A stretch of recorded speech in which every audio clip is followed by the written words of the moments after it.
All right, so hello everyone and welcome to CanOpus Chats with JD Price. It is my pleasure today to be speaking with the Director of Interventional Radiology and Image-Guided Medicine at Emory University in Atlanta, Georgia. Please help me welcome Dr. Janice Newsome. I see that you're wearing your mask, so it really speaks to the time that we are in. Janet, thank you. It is my pleasure to talk with you today. Yes, this mass speaks to the times that we're in, and I would be remiss if I didn't really take the opportunity now, as someone that is working in medicine, working during this pandemic, to talk about or to demonstrate the importance of masking. And so thank you for giving me at least a mask break, right? So now I can take off my mask since I'm in my office and I'm physically distancing from the rest of the team. So no one should be in here interrupting us, so I can take my mask off. Excellent, thank you so much. So I had a different set of questions for you at the beginning, but since we're starting off talking about the predicament that we're currently in, I would like to know, how do you as a physician, medical care provider, first line responder, how are you coping and handling the atrocities and devastation of this pandemic? Well, it is, I would speak about it personally, but I can talk about it even more globally. So as the Chief of Interventional Radiology at Emory and Grady, I'm coping with it scientifically, really, by trying to make sure that we're keeping our team safe and that we're providing the best care that we can to the patients that are here. So yes, we've gone through what people would consider the first surge back in April, not to the same extent as you and your colleagues in New York City, but to a milder extent. And now we're going through what some are referring to as the second wave, but really it's just a continuation of the first wave, where we had a low and now our hospitals are full again.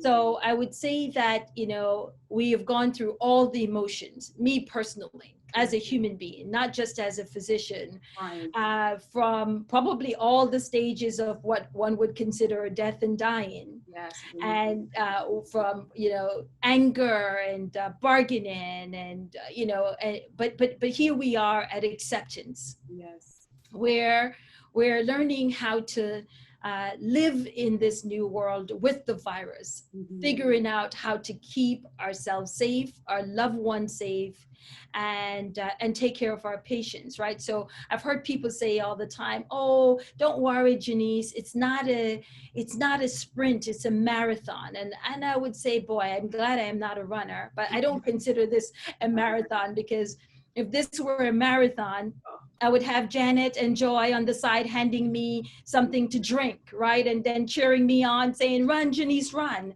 Or maybe a t-shirt at the end, right? But this is really what I would consider war. Yeah. And every day we're fighting this war, but we know at the end we will prevail. So it is balancing the fight, learning how to be resilient, figuring out as someone in leadership and with a lot of responsibilities for a lot of people, how to put my mask on first, so that I can help to protect the others that are around me. So and I think that's awesome. You know, when you travel, and of course travel has been suspended or is minimal, but they'll talk about when they go over the instruction for safety, it says for you to first put on your mask, your oxygen mask, before you can be of assistance to others. So I think that it is excellent that you are emulating the standards for safety as we know it right now. And I know that although you don't have a joy, Janet, in a marathon, you describe it as a war, I'm sure that there are other supporters in your community that are giving you maybe some of the tools that you would need to protect yourself. Do you have any such, so you started off with an N95 masks. Are other types of masks safe to wear in this process? Yeah, so, as frontline providers, I'd say dealing with patients that are COVID positive, but forget the in the hospital, right? There's such widespread, um, for COVID in the community that I feel that, at the very least that we can do is to wear any mask. Right. And in appreciation for what healthcare workers are doing, I think that one of the best things that have happened through this pandemic it is this, sense of probably appreciation of what we do, what we consider our jobs, every day. I don't really consider myself a hero, but I've had several patients and families provide me with different masks, just regular cloth face coverings that have that same hero, mentality on top of it. And some of these are like my favorites. This being one of my favorites, made for me. Okay. Describe, hold it up a little close to the camera so we can actually see. So it is all the action figures. Like the Marvels and those superhero comics and so forth. That is awesome. I know, terribly. I didn't read any of those comics, but you should. And one of my all-time favorites is Wonder Woman. Just saying, sometimes the real superheroes are right here, and I work with among some of the absolute best, and I'm grateful for that.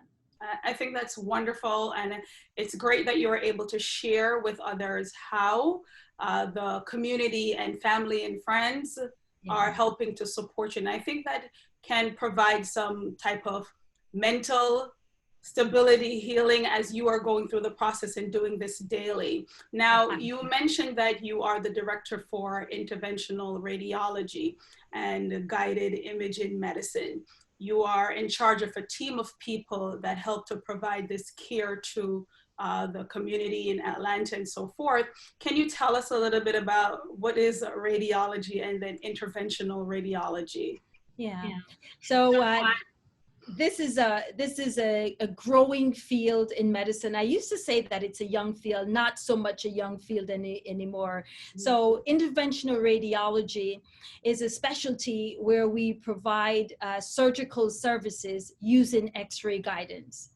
So anywhere in the body that you can think that you would have traditional surgery, as long as we can sneak in using some form of imaging to provide or perform procedures, then we try to do that. Sometimes that is through arteries, which are things that bring the blood from the heart to other places in the body. Sometimes it's through veins, which are the conduits that bring the blood back towards the heart. Sometimes it's just through the ureters or through the biliary system, or wherever it is, right? So we are the types of doctors that treat aneurysms, we treat blockages, we treat cancers, we treat fibroids.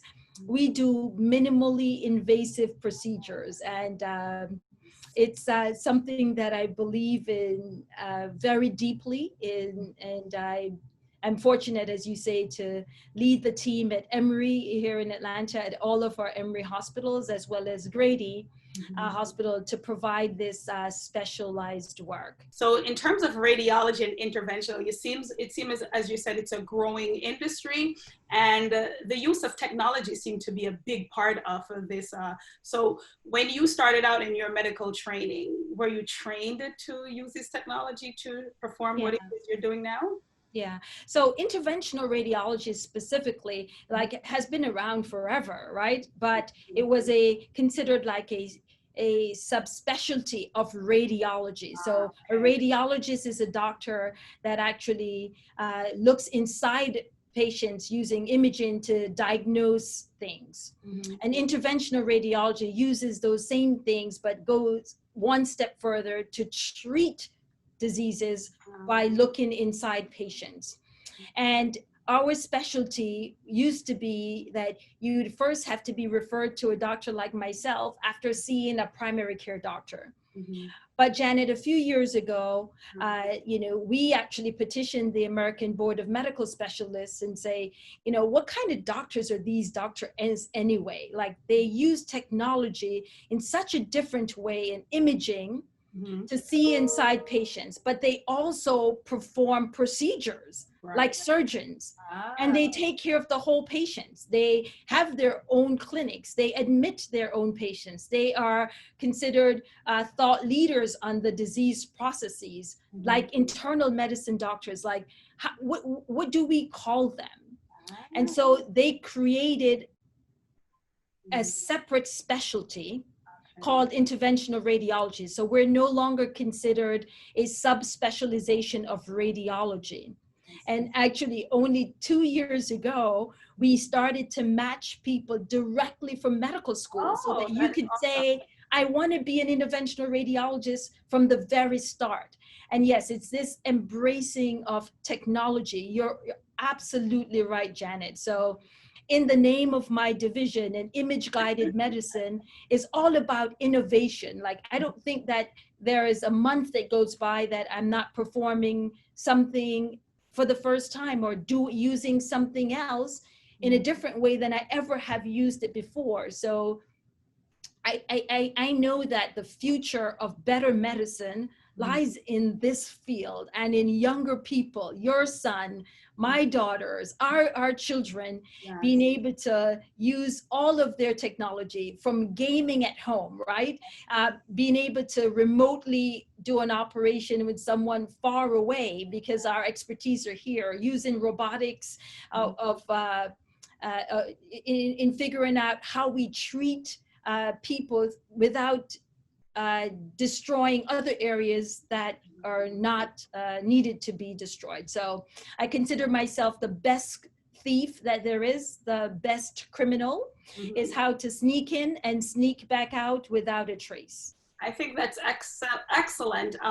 Just to look at how technology is helping to transform medicine. And I think that you rightfully said that the technology has been there, but we look at the advancement, and now there are many opportunities for others who are pursuing the field of medicine. Let me talk to you a little bit about your history. Did you always know that you wanted to become a medical doctor? Sometimes the profession finds the person, and other times it's embedded within them and they just pursue it. What was your call or your order? Well, I wish I had one of those stories that said, that this is how I found my way into medicine.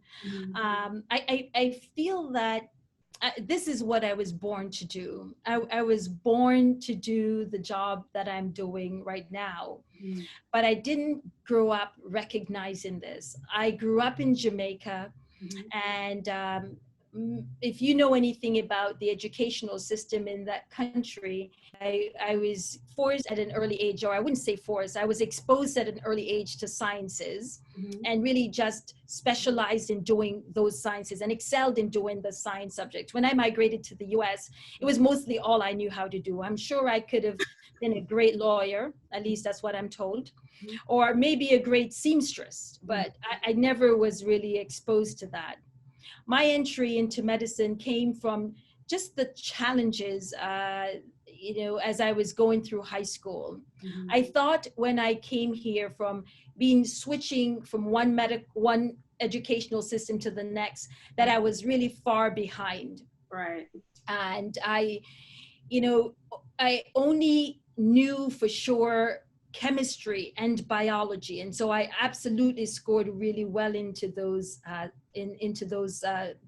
fields, into those classes. And so as it related to what would I be when I grow up, I didn't sit there and pondered it. I just would hear people talking about, well, maybe you should try medicine. It's really, really hard. It's one of the hardest things that you could do. Wow. And I've never really shied away ever in my life from doing hard things. Right. And so I started to pursue these hard things. Well, it required me, I would say, well, I'm trying to catch up for these years, Janet, that I thought I lost in Jamaica coming into this US educational system. Right. And so I signed up for a 6-year BSMD program where I would have to go to school during the summer. I would have to attend my first year of college during high school. And I just thought, well, great, I'm just going to make up for some time. And Wow. it's like a gifted program. And no one told me I was gifted or smart. But I was really just trying to make up for that time. And so I signed up for that program, you know, just for that. But I've known all my life that my life would be devoted to serving others. Awesome. And there was not going to be another role that would come as natural to me, given my exposure as a child, and what I knew, and the ability to be a medical doctor. I didn't know what kind of doctor I was going to be, but all throughout that time, I was just given amazing mentors, people that helped me to figure out the kind of person that I am now. And sometimes people that helped me positively, and other times people that helped me to figure out that I did not want to be that person. But no matter how, it absolutely helped me to be where I am today. You know what I like is that here it is, you're thinking that you're making up for lost time. And so you're in catch-up mode. But what I am hearing actually is that you went into advanced mode, because you are pursuing a degree, a college education, while you are still in high school. And I'm thinking you weren't even in the 12th. I think you were in the 11th grade or around there. So in the 11th grade. Most people, when they're in high school, they're looking forward to finishing up senior year and, you know, just gradually taking the steps to go to the next level. But you, I'm catching up, is advancing and doing this from 11th grade. Now I know this must have come with some sacrifice to simultaneously complete your high school education while pursuing a bachelor's degree in science and eventually going on to medicine. Do you care to share a little bit about the sacrifice that it took to get to where you are and to go through the program? Yeah, so the sacrifice is there. You know, I think that it's sometimes hard to remember because it's been so long ago. Lots of wrinkles, lots of gray hairs now, but I still remember them. And the sacrifices for me at that age was losing what I thought would be my friends. You know, there's hardly anything that you're going to get that is worth anything without some sacrifices, right?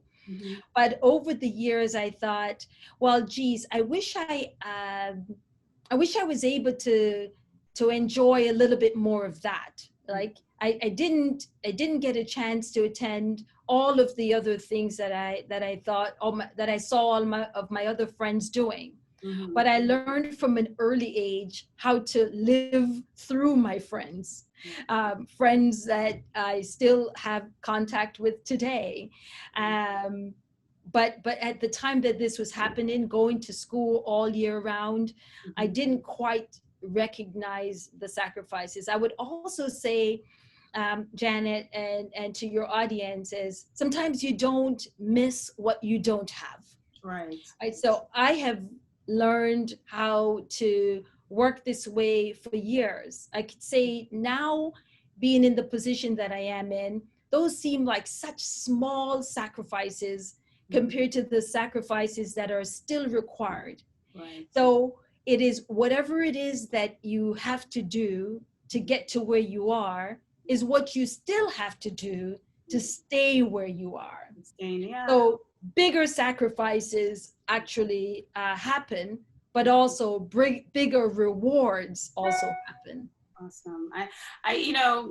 I think that summarizes it well in terms of it's a continuation. So the sacrifices might change, and they prepare you for the next level. But as you elevate yourself and move on, you're still making sacrifices, but you have been prepared, pretty much is what you're saying.